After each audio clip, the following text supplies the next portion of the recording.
Show cause থেকে suspension, তারপরেও থামছে না তোলাবাজি। এবার বেহালার সরসুনায় বিজেপি নেতার বিরুদ্ধে তোলাবাজির অভিযোগ। শ্রমিক ভট্টাচার্য থেকে দিলীপ ঘোষ, তোলাবাজি বন্ধে কড়া বার্তার পরেও তোলাবাজির অভিযোগ।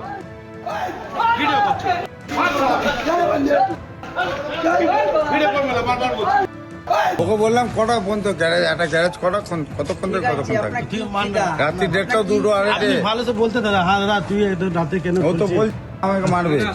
আপনি প্রথমে কি বলেছেন? আমি কি বললাম ভাই এত রাত্রে এখানে কেন মদ খেয়ে বন্ধ আছেন? করে? এটাই তো বললাম। এটা বলেছে, ও কি বলছে? তুমি কে এটা বলার? এরকম বলেছে। কাকে ফোন করছিস? যাকে খুশি বল। হ্যাঁ তুই যাকে খুশি বল, আমার নামটা বলে। ভিডিওটা যাকে করলে খুশি কি বল, হবে? আমার নামটা বল। ভিডিও করছিস? ভিডিও করলে কি হবে? না ভিডিও কর না। কেন ভিডিও করবো না? ফোন ভেঙে দেবো। হ্যালো, ওকে বললাম কটা বন্ধ গ্যারেজ, একটা গ্যারেজ কতক্ষণ থেকে কতক্ষণ থাকে? রাত্রি 1:30 2টো আড়াইটে। বাইক সারানোর গ্যারাজ থেকে তোলাবাজির অভিযোগ। 10,000 টাকা তোলা না দেওয়ায় গ্যারাজ মালিককে মারধরের অভিযোগ। সরসুনার 127 নম্বর ওয়ার্ডের বিজেপির মণ্ডল সভাপতি বিট্টু সরকারের বিরুদ্ধে অভিযোগ। বিজেপির মণ্ডল সভাপতির বিরুদ্ধে সরসুনা থানায় অভিযোগ দায়ের। রাত্রি 1:30 2টো আড়াইটে। ভালো তো বলতে দাদা, হ্যাঁ দাদা তুই রাতে কেন? ও তো বল। দলের শীর্ষ নেতৃত্বের তরফে কড়া নির্দেশ, তোলাবাজি করা যাবে না, কিন্তু বিজেপির নিচু তলার কর্মীদের বিরুদ্ধে সেই তোলাবাজির অভিযোগ। ঘটনাটি ঘটেছে সরসুনার 127 নম্বর ওয়ার্ডে।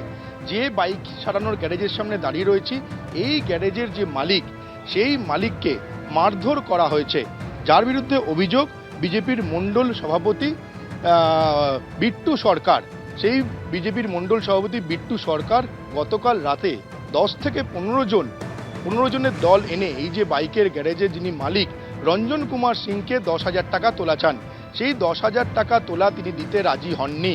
তারপরই এই বাইকের গ্যারেজের মালিক রঞ্জন কুমার সিংকে ব্যাপক মারধর করা হয় এবং যেটা অভিযোগ যে এই রাত পর্যন্ত কেন গ্যারেজ খোলা রয়েছে সেই কারণে তার কাছ থেকে টাকা চাওয়া হয়েছে। তিনি টাকা না দেওয়াতেই তাকে মারধর করা হয় এবং বাইকের গ্যারেজের যে মালিক রঞ্জন কুমার সিং এবং তার যারা পরিচিতরা এইখানে দাঁড়িয়েছিলেন, শুধুমাত্র রঞ্জন কুমার সিংকে নয়, তার পরিচিত মানুষজন এবং বন্ধু বান্ধবদেরও মারধর করা হয় যে, এবং যার বিরুদ্ধে অভিযোগ সেই বিজেপির মণ্ডল সভাপতি বিট্টু সরকার তিনি এই মারধর করেন। এবং এলাকার যারা স্থানীয় বাসিন্দারা এবং উল্টো দিকে যে দোকানদাররা রয়েছেন তারা যেমনটা জানাচ্ছেন যে এই যে বাইকের গ্যারেজের মালিক তিনি অত্যন্ত ঠান্ডা মাথার এবং ভালো মানুষ, তাকে এই যে মারধর করা হয়েছে সেই মারধরের ঘটনায় স্থানীয় বাসিন্দারা একদম রীতিমতো অবাক।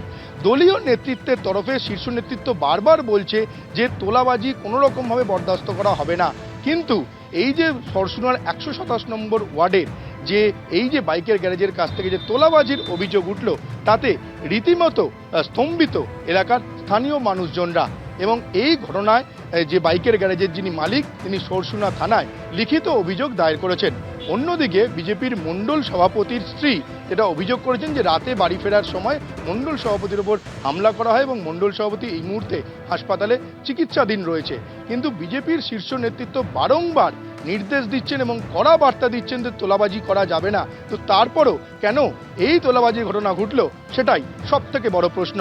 ক্যামেরায় দীপ্তেন্দ্র চক্রবর্তীর সঙ্গে সৌমিত্র রায় এবং প্রবীর চক্রবর্তীর রিপোর্ট, এবিপি আনন্দ, সরসুনা।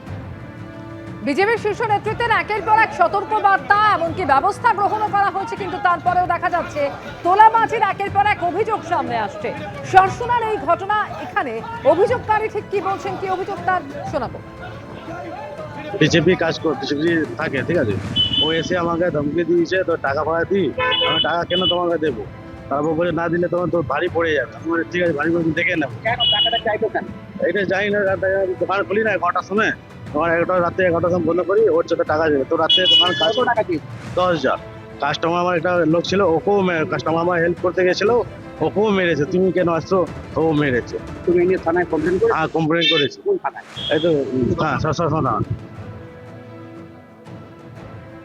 সরসুনার এই ঘটনায় স্থানীয় মানুষের কি বক্তব্য শুনুন। দোকানে আসি তখন একটু খবর পাই যে এরকম কালকে রাত্রে নাকি ঝামেলা হয়েছে। বিজেপির লোক ওকে নাকি 10,000 টাকা চেয়েছে। 2 মাস পেরোচ্ছে, কিন্তু এখন শুনছি বিজেপির লোক এসে নাকি তোলাবাজি করছে। খুব খারাপ লাগলো। আর এই তোলাবাজির একের পর এক অভিযোগ নিয়ে আগেই সতর্ক বার্তা শোনা গেছিল শ্রমিক ভট্টাচার্য থেকে শুরু করে দিলীপ ঘোষের গলায়। বিচ্যুতি দু এক জায়গায় আছে, কিন্তু কোনো বিচ্যুতিকে দীর্ঘদিন মানা যাবে না। সরকারের নীতি এ ব্যাপারে জিরো টলারেন্স। আরো 15 দিনের সময় দেখছি আমরা, তারপরে যেটা হবে বুঝতে পারছি। তলাবাজি সংস্কৃতি এত সহজে উঠে যাবেন ভাবার কোনো কারণ নেই। পুলিশকেও বলা হয়েছে এরকম কমপ্লেন এলে তাদেরকে অ্যারেস্ট করা, ব্যবস্থা নেওয়া। আর পার্টি সব নজর রেখেছে, ভাববেন না এরকম 6 মাস যেতে দিন, তারপরে পার্টি সব হিসাব করবে। এবিপি আনন্দ, এগিয়ে থাকে, এগিয়ে রাখে।